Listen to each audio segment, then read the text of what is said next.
Panda. Panda. Panda, panda, panda, panda. I got broads in Atlanta. Welcome to the Cocoon Art Show. Today we'll be analyzing Georgia O'Keeffe's Black Iris 3. It is an oil on canvas and it uses detailed brushstrokes. Now to tell a little more about the painting, I called in my friend Anthony Longoria, the art critic. Hi Patrick. So in this painting we have a picture of a flower, specifically the black iris.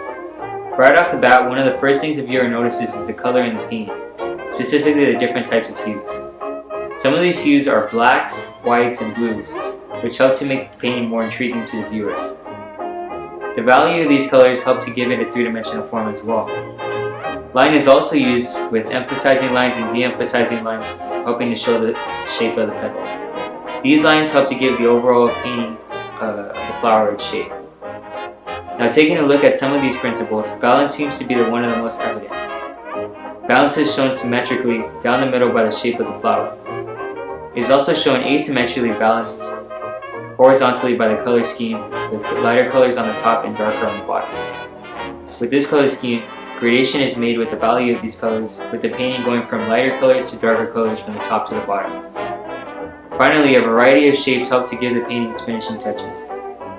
After interpreting the elements and principles for a while, I feel that the artist wants to give a mood of depression with hints of dark blues.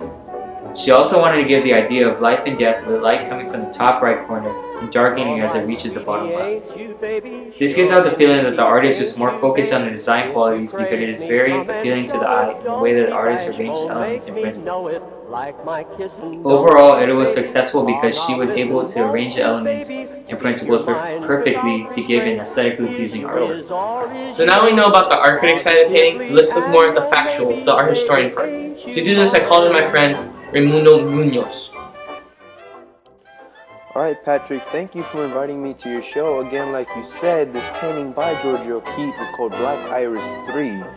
She did it in the style of American modernism, and we see this through the many shapes and different colors seen in the petals, which is similar to the abstract art, but not too abstract to the point that it becomes abstract.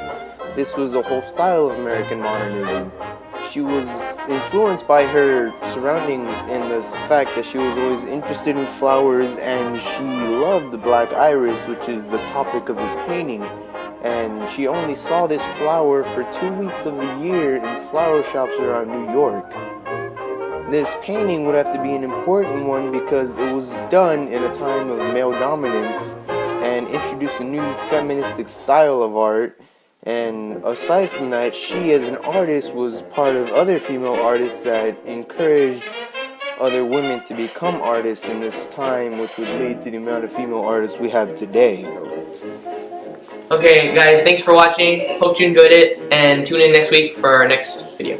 It's automatic, this is motivation at its finest. I like to do it when I'm rhyming.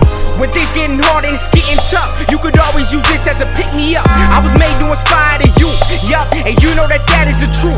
Made my own lane, and I got a lot of room. This is that music you bump in the locker room. You gotta kick it at 6 speed. You gotta shoot for the big leagues. You gotta acquire some big dreams.